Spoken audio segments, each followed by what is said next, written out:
Malo e tau mau i whiwhini kaingalot. Tapu ki he awhio e tua mawhi o tau lotolotonga. Tapu ki a hoeki mo ha matapure. Tapu ki tangarai whewhkau mo ha lot. Tapu ki he re tātaki kau mai kau maulakanga e siesi. Tapu ki he kau tangata ik, pe kau whinei ki e lotu. Tau ngai whamiri o au sia e tau whanau. Tā mua mo ko e whenga maari e koni ke u whawhawhonga ato e tangarai whewhkau. Ai tari lelei, tari loto mawhana, tari whiawhia, ki e lau maari e kotoa pia ku kau whataha i Saione i he whiawhini. O tari mawahe heni ka paha ahi, kau whataha i whiawhini, o tari loto mawhana ke te koe i whiawhini. A pehe ku tari mawahe heni kau hiwa, kuna teu, e pōpua ki hiwa o i whiawhikoni.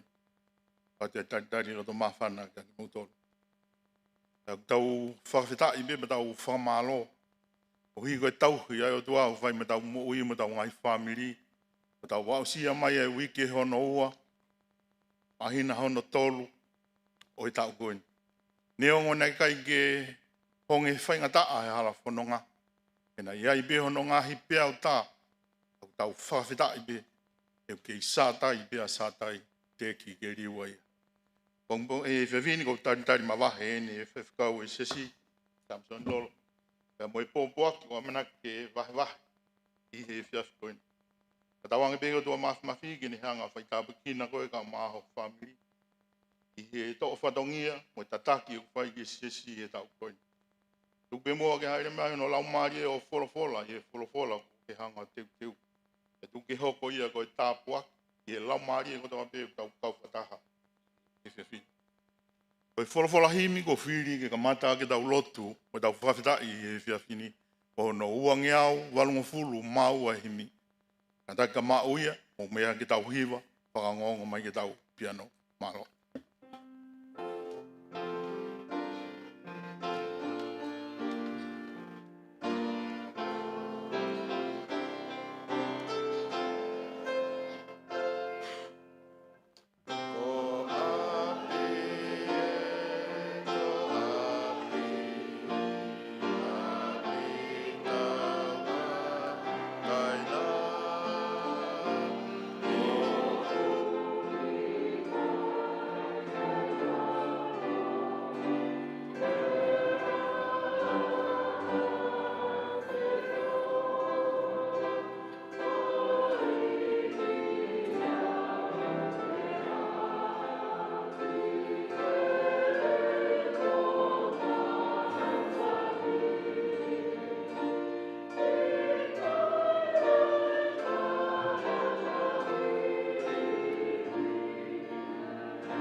bege mo me ai ko ta ki mo ai lo dua mafi go mau tamai ofa e a fion mau whawhita i be mau whakamalo go i go taula maha o whai me mau mo i o mau sia mai ai e fia whakakoloa koe.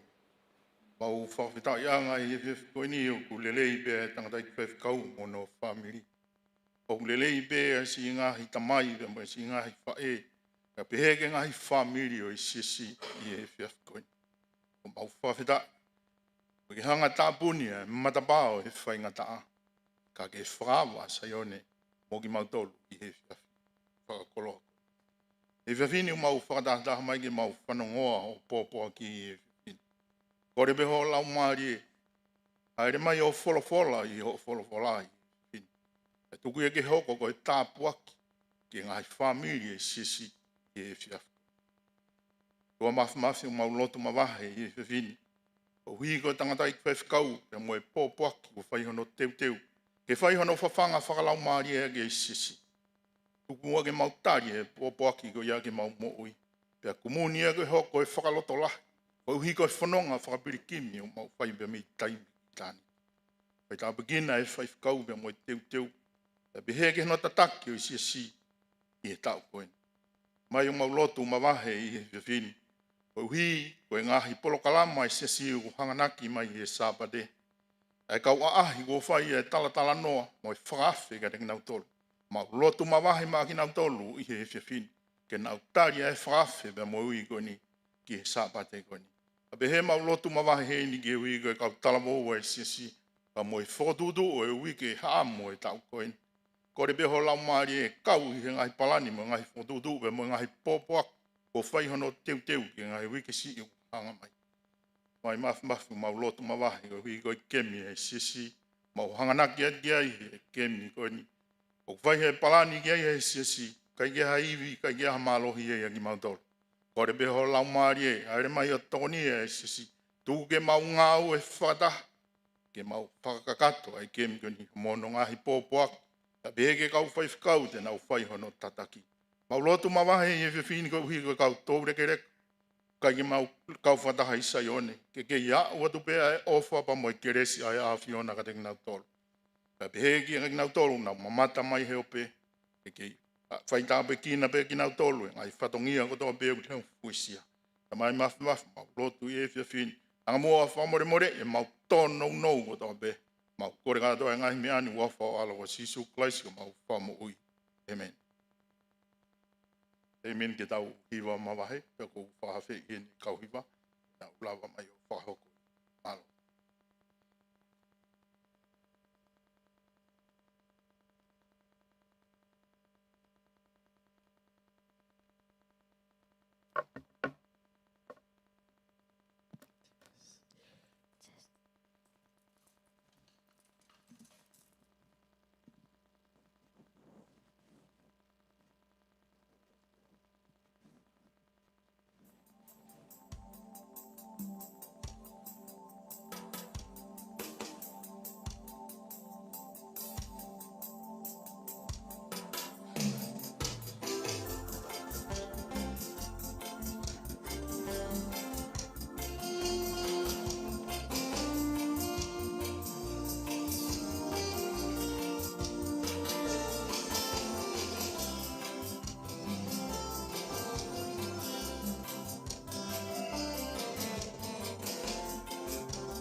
Eiki sisu ho'ofa he ikai toi lava e tāpoko e pe sisu e monu ia ko o whahulu whawe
ikai toi lava e hataha koko e pe si sue monu ia o faulu faue o mate whakalongo pe si sue ala mai ki hoku loto ke o i o la mali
Amen. Amen. I vili ke o mau e kolo masani ko api ko he vani. I vili ho o wha kia te au. Pamalo ke kau hiwa pa mo e popakiwa kuna o whai ange whakahiki ke o tua i he whiawhini. Pea ko kore pe ke whamalmalua te tala whakatap ko ngau ea ke reta. Ke unga tua i ka tā mau ke omi e popoaki o e whiawhini. Pamaloa te kau tikoni mo kau tiko nesi. Ko ngā kono tauhi o tau saione. Whatanga pēna tau maha wiki lelei e weekend, pia tau wak maini ki he waiwaanga maari e weekend. Pea tamataha, a strong church is built on strong prayer meetings. Koe siasi mālohi o ku langa ia he lotu koeni. Lafi whakuke ai, koe sāpate ko pau. Ka ko hinga ku kehe ai e prayer meeting i me toi hoa lotu, u hinga koeni o ku lotu ai pia koe toko nima, pia koe toko hongofulu, pia koe toko te au, o ku tau lotu katoa. Pia lotu ai maa nio nio au ngalahi, pia lotu ai toko fiha, ngofulu. Ko hinga ai ku mālohi pia mawahe ai e prayer meeting ia. Pia koeni ai mālohi anga, mālohinga pia moi oi siasi, koe tau kauwhakataha i he lotu ko ia oi pule lulu. Koe mahinani whoki, koe no place like home, kai ke te hawhetu ia te tau pia mo api. Ia hea ki reka na e whakawhe, e hano kaunga mea ke na lava tu ke he nau api o mau mea tokoni he tuku ai ako. Pia koe taimi kona na alatua i kai na e whakatongai he ki leka koe ni, wai mea fo ou, taimi kona alatua i hauat ki he api, o ku whemo i kina e whae hono teu e mea kai, mea tokoni. Taimi kona e au mai koe tangata eiki pia me he ngawe, o ku hau pe koe au tokoni ke whine eiki, hono teu e mea tokoni. Kai whanongo ia, o ku hiva be fae ko ni fo hiva whakalotu. O taimi koe nai maua e mea toko nina lau tangutu kotoa pe pene whakatoka ngai o ku mawa. O ku nau whepiki nima pea whai e nau lotu. Foke ki tamasi ko ni ko nau api pene alo talange ke hene whae he whiafi ko ni. Mam, ko ki whamini nau alu ki ai ko nau whare o ku si. O ke lahia hange ko tau whare. But it feels more like home. Ka ko wongo ia ia ko api ia. Pone hangrema o mai ka te ki tau tolu, ai whehu i koe na tau kamatai he wiko o si. What makes a home a home? Koe hae mea kune whao pe kune ngahi ha api ke hoko koe api. Pe koe ia te tau te hoko atuai i he weekend. Hoko atuai he whakaukau koe ia i he whiawhini. Koe hana e mea kune aia api ke hoko koe api. Pe kune aia ngalutuku i parataisi ke hoko koe api. It's not just a house. O koe kai koe whare pe, ta koe api ia. Whiawhia he tau kau whataha he whiawhini pa mo Gideone pa mo Nes. He tau kau he whiawhini, tari rei ki moua. A be foki ele tā koe o Sanemoa, foki le rei mai be Amerika. Tai mini ko te au ke Amerika, ko te foki mai be tau te mana wa. Malo be te hao mai he ngahi me he whonuaka ku whawhiawhia e tau kau whataha e whiawhini. Koe whakaukau e whiawhini o tō ia pa me he tohi koe a ngāwe, wa he taha walo ve se ula ke he tōlu, ve se ua whaa ke he waono, ya moloma wa he taha ono. Ta fwoi ve se tōlu ai. Mui pe he la, kai tuku pe mua ko hanga lau. Ngawe mai taha walu, pa moi vesi ulaki ono tolu, ka mataia. Pe hiri ngai me ani nai alua paula i Atenis, pe hau ki Korinto, pe nai ilo iai ha siu nai hingoa ko Aquila, nai whanau i Ponito. Ko toki hau me i Itali mono unohoko Pisila, he nai whekau e kalotiusi ke alu i loma ai kakai siu ko toa be. Pe ne alu ia ki a teknaua, alua paula ki a teknaua i Korinto hoen. O ngā kono tūri koea, po kono whakatanga i koea aloma e kaukaristiane. Pea koe uhina nau whaiva taha koea na ane nofo mo ki naua o ngā aue, he koe nau whaiva koe ngāhi whare whihikaki, pe koe ngāhi te niti. Hokatu ke vesi wa whaa, ke he vesi koea hono ua ono, whakatonga e ange koe taimi koku asia e ongo hingoa koe ni, o ku whakahingoa pe ki naua. O ku whakahingoa pe ki naua. Pena hau ki Efeso, ai siu e toko taha na hingoa ko Apolosi na e whanau ia i Alexanit, koe tangata lea Maria ia pea potolahi i he ngahi tohi. Pea kua kone kina e tangatani e hala o e eiki, pe he ne loto whaivere ngana ne lea moa ko lahi aki a ngahi mea ai eiki. Ta ko ilo pe e ia ai baptaiso asione. Pena e kamata lea maalohia i he whale lotu. Pea kua whanongo ki ai a Aquila mo Pisila. Koe every time o ku mention Aquila, o ku mention both. Aquila pe mo Pisila. Na ana mauia o na whakamatala ki a te ia o lahi ai hala o e otua. They took him aside and they explained. Whakatokanga e angeia. Ta koe tohi whaosi he tohi koe aloma wa he tahano ve stol ki hano nima. Tala e ku ofa ki a Pisila mo Aquila again. O ku mensini whakataha be. A hingoa Pisila mo Aquila. Koe ku kaunga ngawe i a klaisisi su. Aki nauan na ana tuku hifo hona kia koe uhi ko e ku moui. Pe aku ikai ko au pe o ku whakawheta i ke te kinaua. Ka koe ngai siasi ko toa pe o e kakai sentaire. O ikai koe whakawheta i pe koe whakamalo pe a paula ke te kinaua. Ka aku kawai pa me ngai siasi sentaire fo. Pe ake talatu e ku ofa ki he siasi o ku ihona whare. Ngai siasi ke he sentaire. Pe he fo ki he siasi na e whakahoko pe na e lere ihona whare. O ko ofa atu ki ai, o ko ofa ki ai, he koe ulaki fua ia ki a kalaisi a ke ia. Sai. Koe whakaukau o e whiawhinia o pehe hono whakalea. Koe haa kune ai ha api ke hoko ko ha api, koe konga ni hono wa.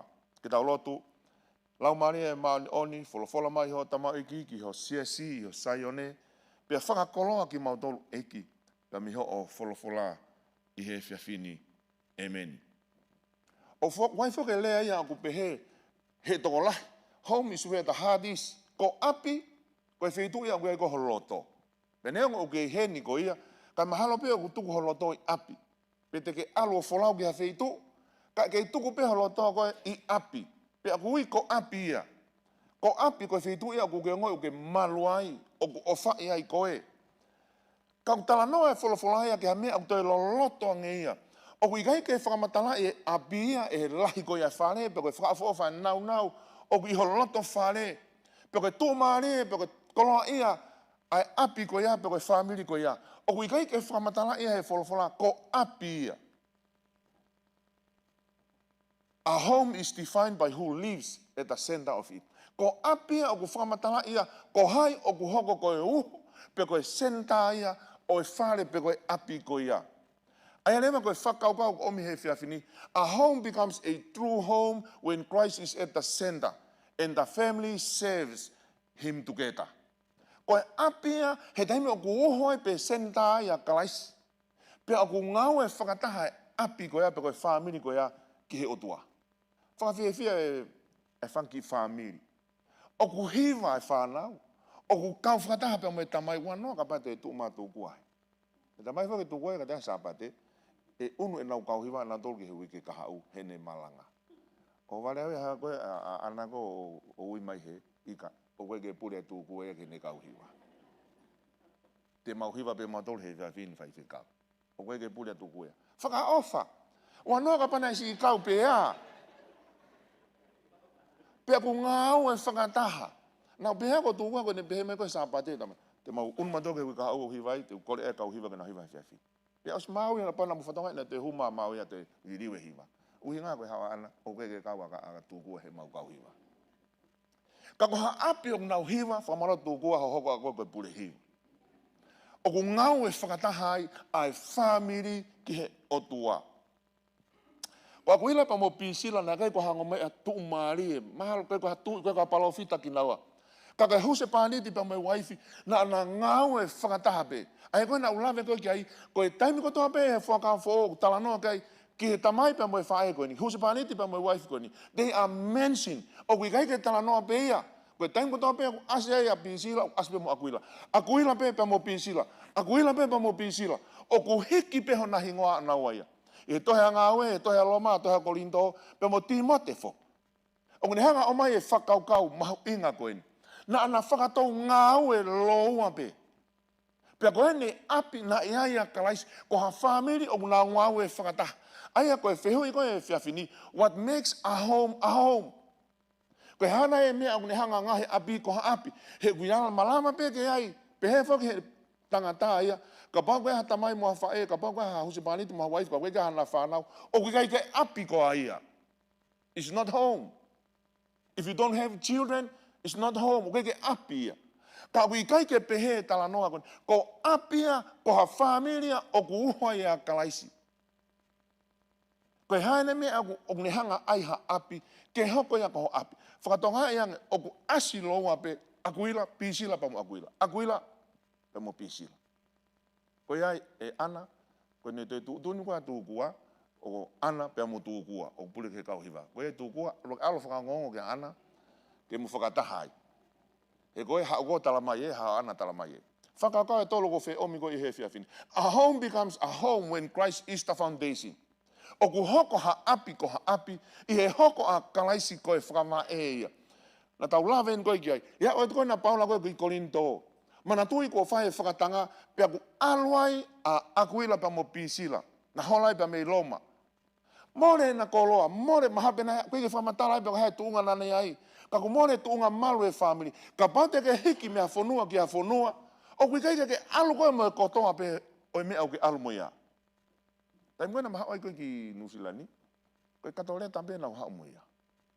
Katolea tampe ta. Koe hiki mai ki heni. Koe na alu koe koe ke tala noe pena e ha. Ka koe hinga koe whakatanga.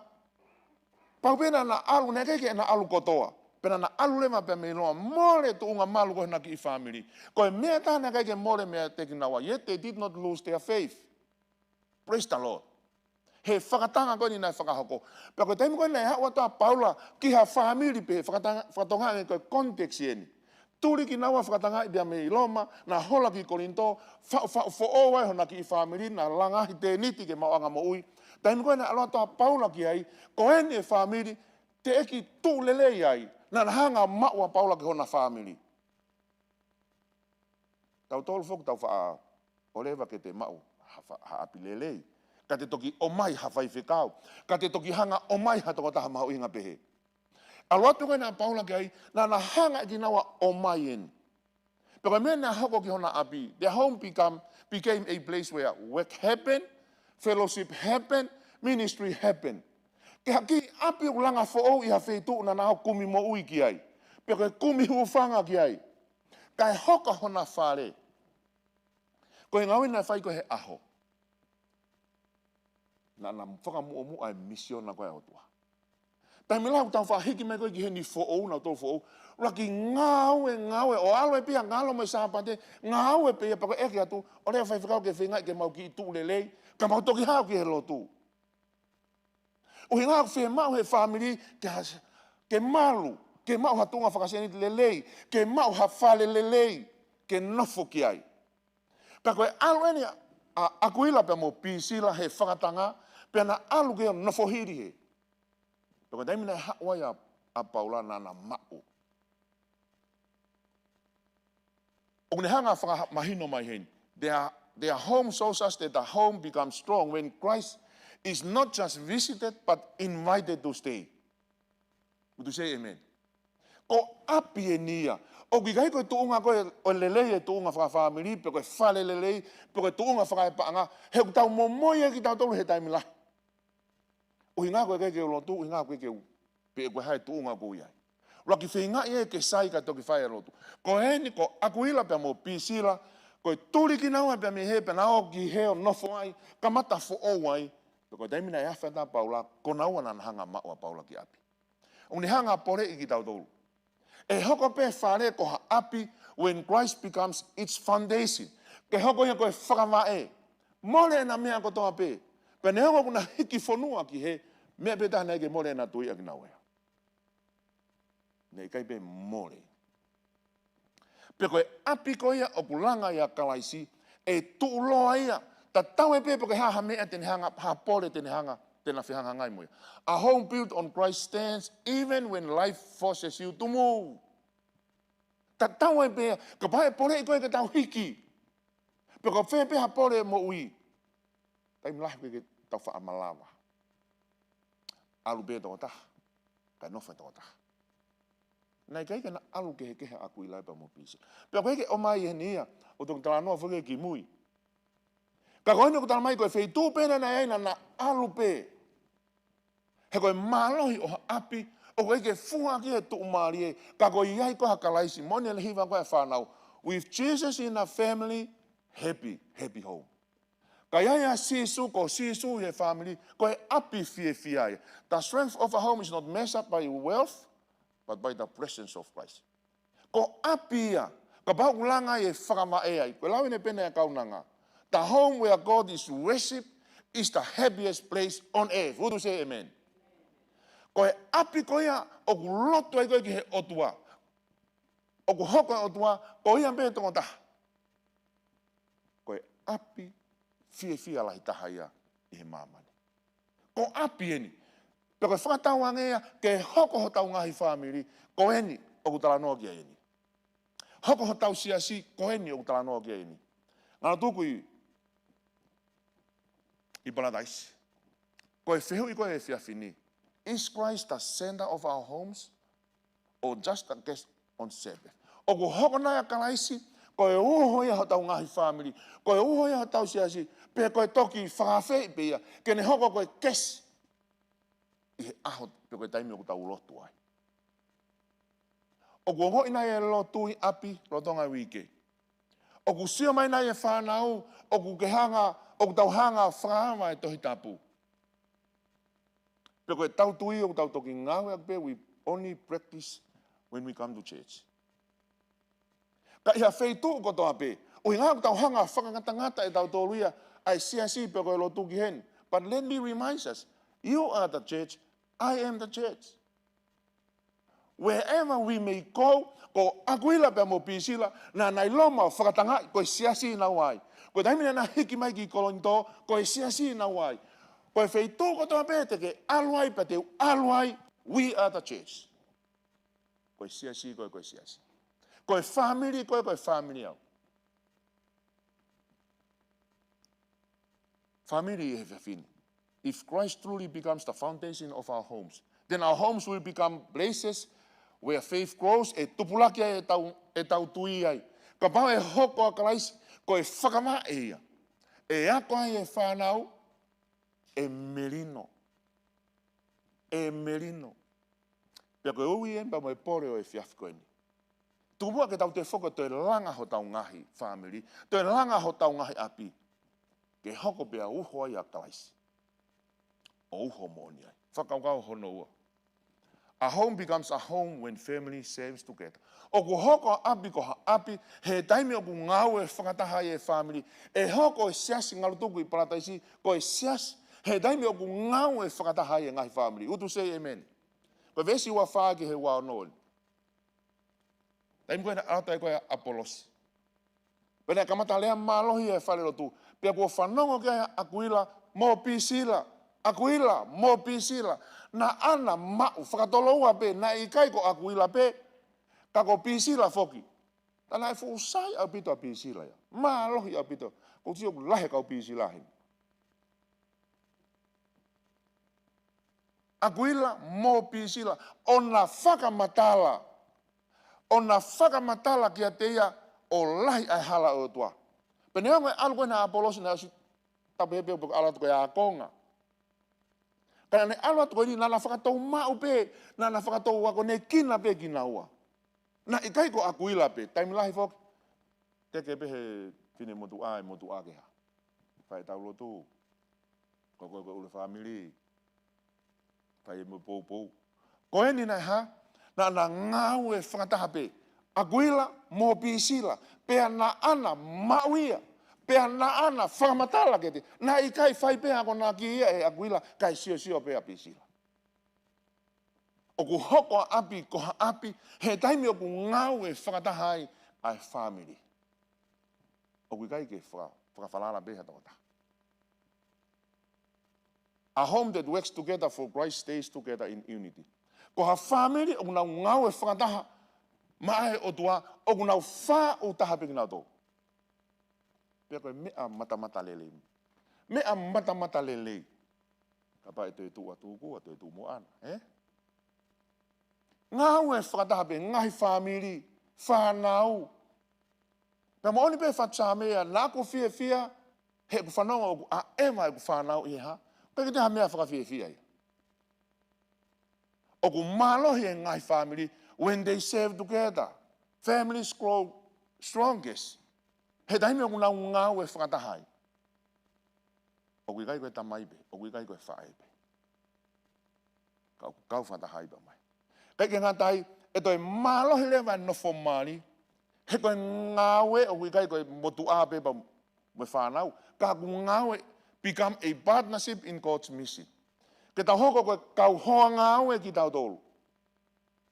I he mission na koe ai o tua. E whai e mau refocus meeting ai kau whai kau. Katoa e North New Zealand e whai he kamata he monite, le rea neaf pea osi a hon. Pe mea ku te ui ki tau tolu, te ui ki mau tolu, ke toi whakafoki, ko whe tuunga o guiai hono siasi e a hon. Ko he ai ke tau alu ki whe. Kai lava ke align ki tau tolu pa mo mission na koe ai siasi for my man life. I will go and make disciples. Te alo ngahi a konga. Because every member of his church is a disciple. He koe me mipa kotoa pe hono siasi, koe a konga koe. And a disciples ko hatoa taha o ne alo taki mai hataha ki he otua, pia te alo e toko taha koe a taki mai hataha.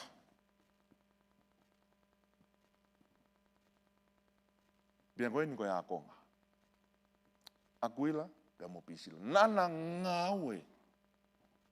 Nana whakatou ngaue, loua pe. Whakautange ki he mea koe ni.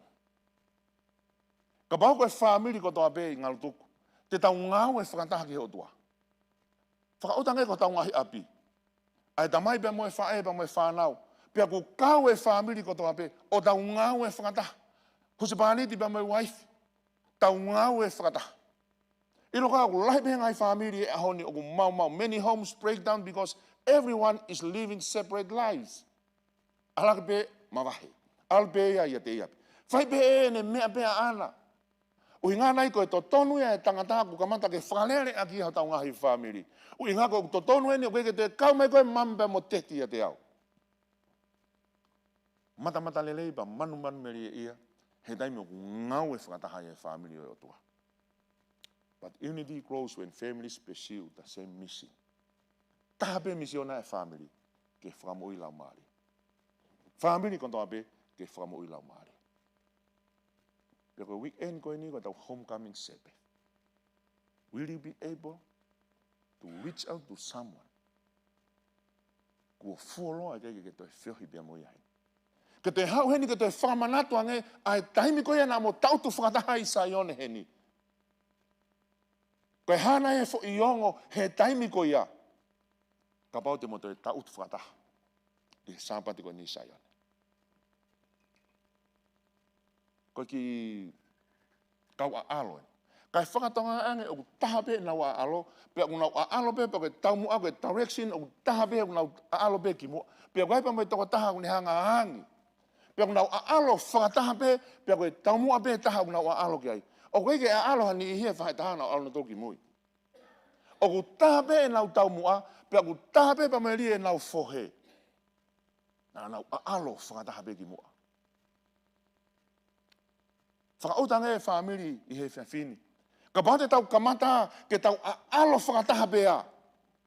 Ai pate e toko taha kotoa pe i ngalu tuku i pātais. Tau a alo pe taha, tau mua pe taha. Pe tau a alo whakataha. Kai ki te hataha ia hanga ki mui o a alo ki mui. I he misiona e o tua ku ne ui koe pe mua ki ai. E malohi o tau ngahi family. E malohi o tau siasi. Pe e wakai mai e community. Wow. Koe hae mea aku hoko ki ngalu tuku i palataisi.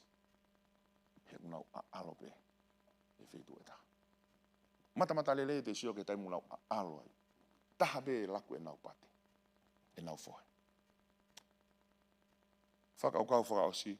A home becomes a home when it blesses others. O ku hoko api koe api. He taimi ku ke hoko ai koe tāpuaki ke he ni ihi ke he. Tala e ku ofa ke a pisila mo akuila.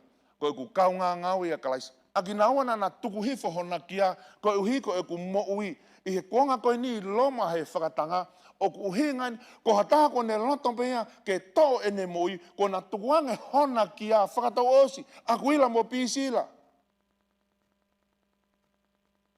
Hufanga whakatapu ai ke mahino. Ke tu usi a ke hele taha. Na tuku hifo hona kia koe uhi koe ku mo ui. Wow. Hatuina e mau, e he tamai pa mo e whae koni, e he huse pāniti pa mo e waifi koni. Pea ikai, pea aku ikai ko au pea ku whakawhetai kia te nginawa. Ka koe ngai siasi kotoa pe o e kakai sentaire. Talatu e ku ofa foki ki he siasi o ku ihona whare. La whenga ke malu ia paula pa mo e ngongolelei. Ta tau e pea ka pau tena mate ai, e tuange ki na wea ke mata hele taa. Whakaponga ki nawa. Koe whakamone na paula. Talatu hoku ofa. Hena e hoko akuila pa mo pisila, koe tāpuaki ia.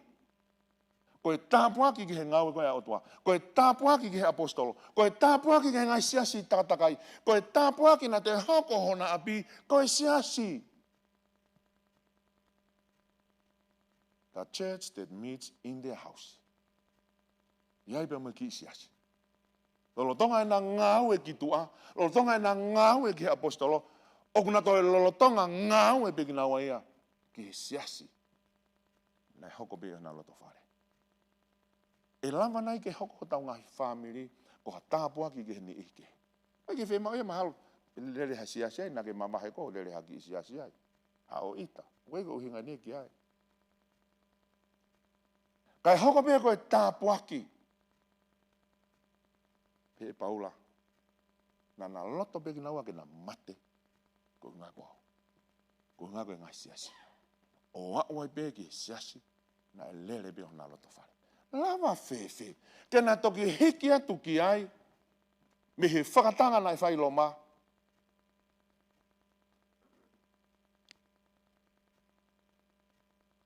Ko siasi na lele ai.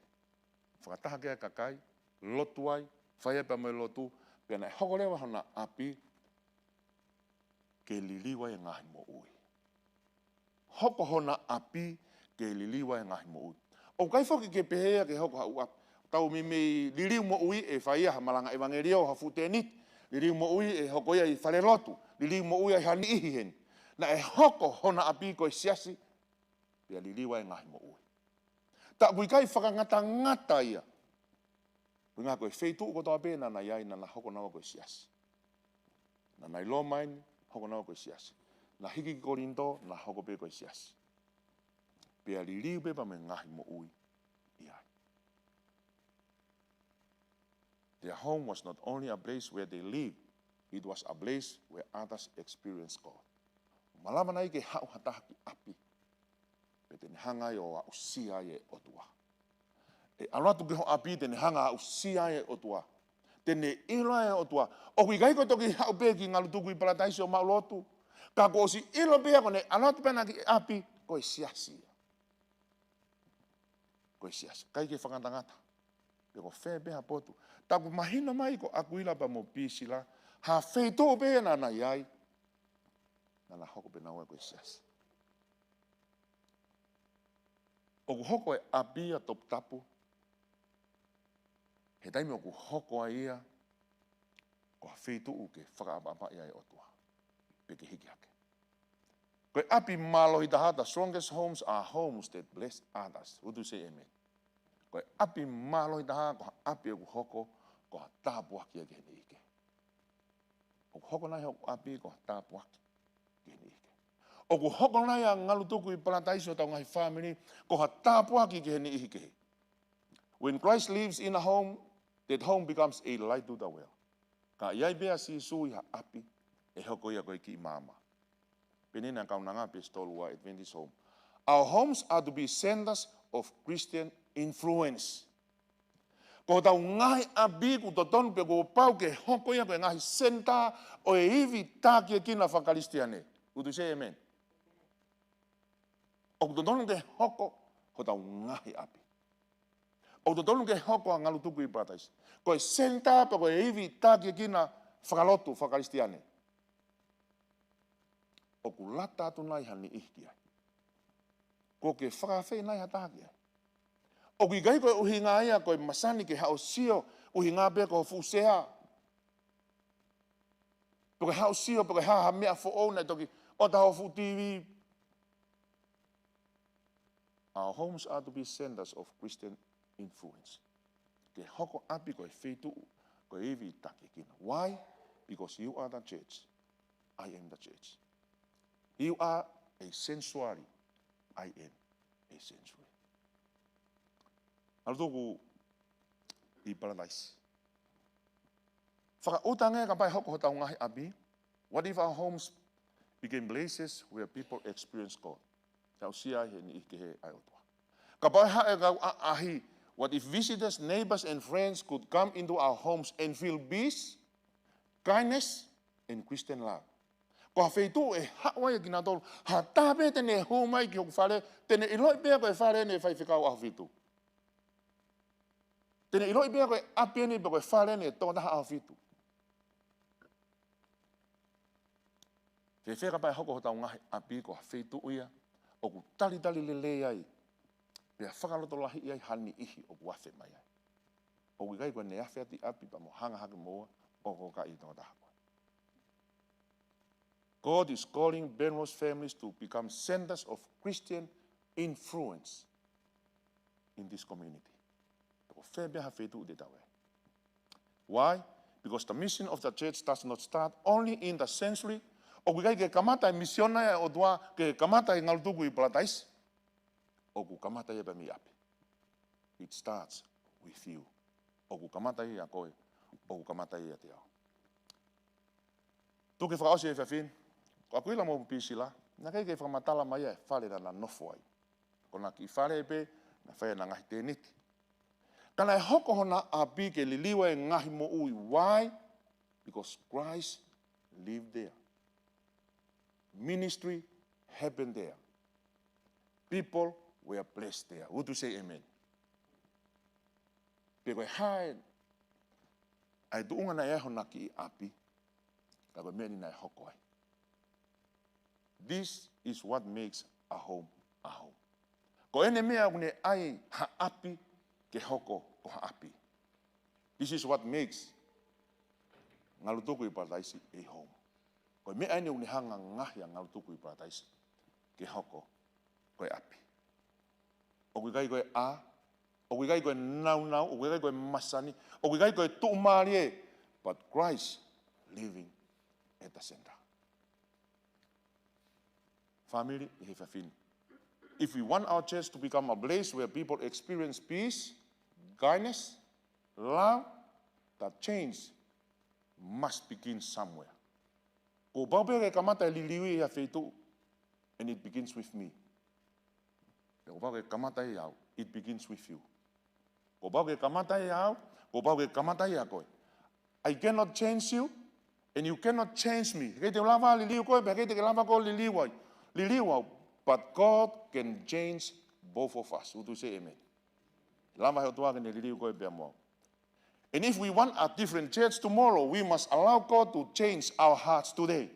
Kapag tau whemau ke hoko ang ngalutuku i paratais, o kehea i hea pongpongi, ko bawe ke tau whakaatae o tua ke ne hangaya liliu ho tau ngahi loto. When God changes our hearts, our homes begin to change. Ko taimi ko hangaya o tua liliu ho tau ngahi loto, e liliu ai pe mo tau ngahi api.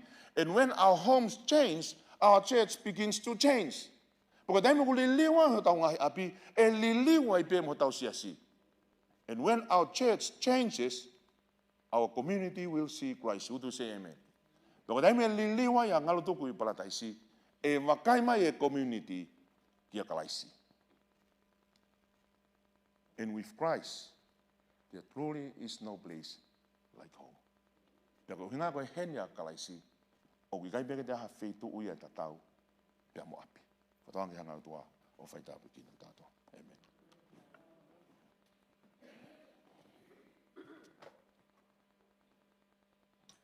E whakamaro atu e whewhikau ki e popoa ki e tataki e ki mautolu ki e kamatama koe e koeni ki au ki e kamatapati.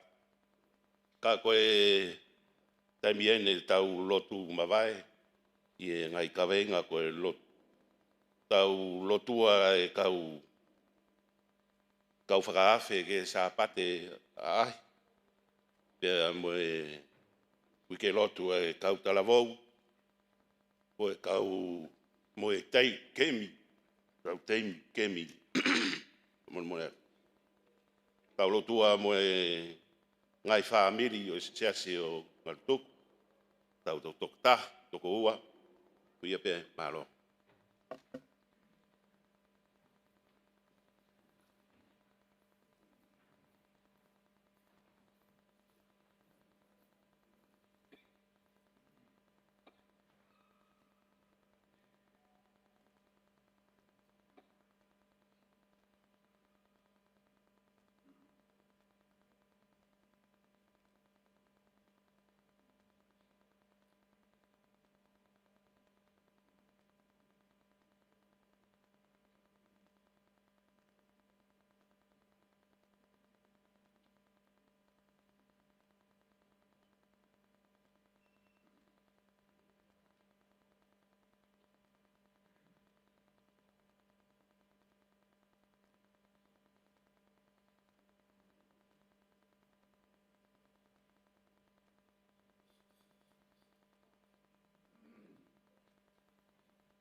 Kore pe taimini ke kauiwa, o taimieni ke whakaosia ke taulotu e whewhi. Mano.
be ka hiwa ke na tu pe moani a te fa fesias ke mo kata ko mea ke lunga ke tau faos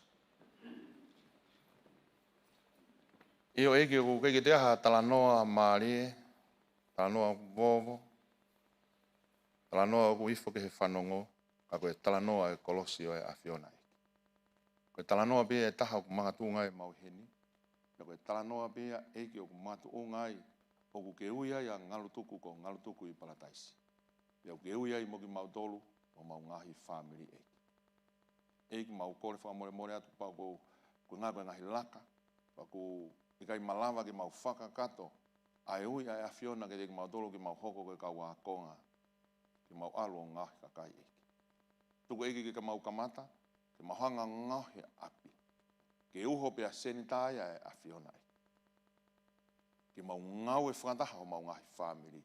Ia ke hak mai eiki ki mahonga o ngau hia ngalo tuku I palandaisi, ke uho ai e afiona, ke langa e mau tui, ke mau nofo ai eiki o ngau e whakataha. I he misiona betaha e afiona koe whakamau I lau maari.